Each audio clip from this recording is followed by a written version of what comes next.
This is our fairy flower resin pour using Art Pro resin and our Crystal Edge silicone mold B, as in boy. I started it off with a glitter core sample that I already had made.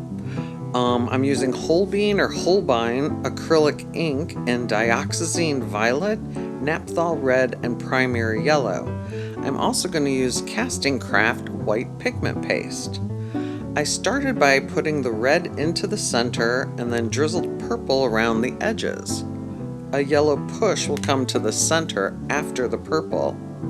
When working with resin, I always try to start with a plan or even a recipe, but in the heat of the battle, I sometimes change things up. Now we're drizzling the purple around the edges, and by we, I mean me.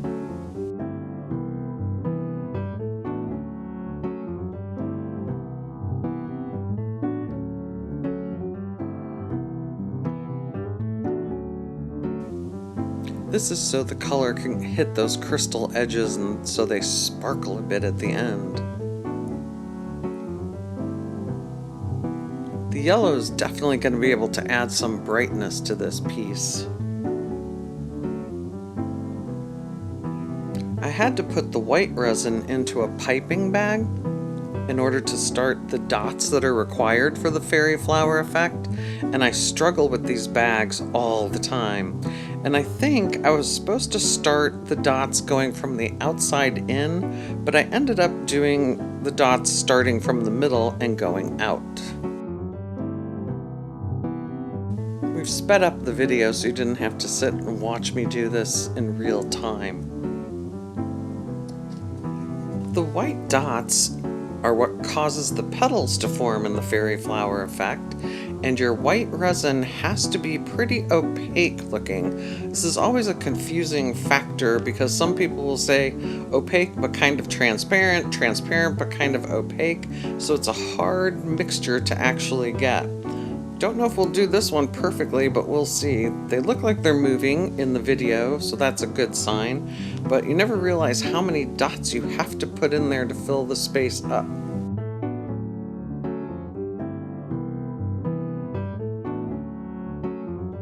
Still a couple more to go.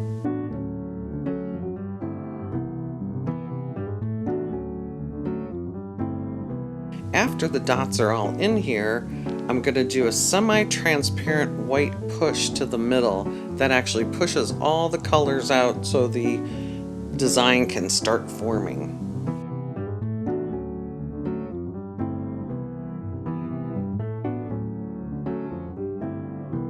Still waiting to fill in all those areas of color.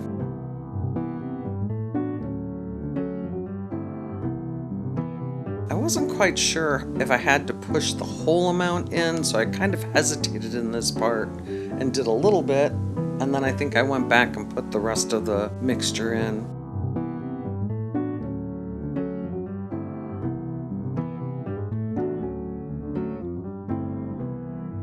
The dots were moving nicely, so I was excited for the end result.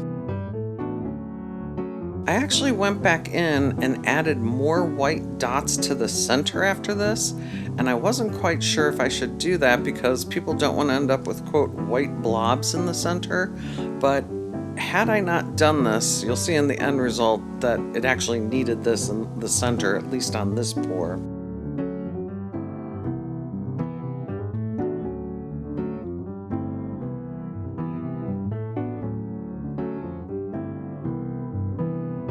The dots aren't moving quite as much as I thought they would, although some are moving heavier on certain areas.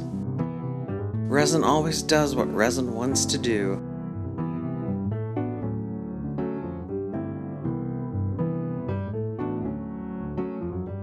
Here's a little bit of a time lapse, not that much changed or that drastically.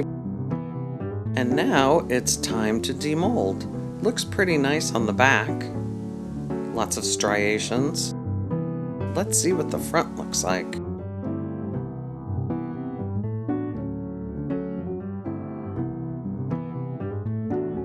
Wow, that red and purple look great, and the yellow added just the right amount of brightness. The end result wasn't what I expected, but it wasn't that far off.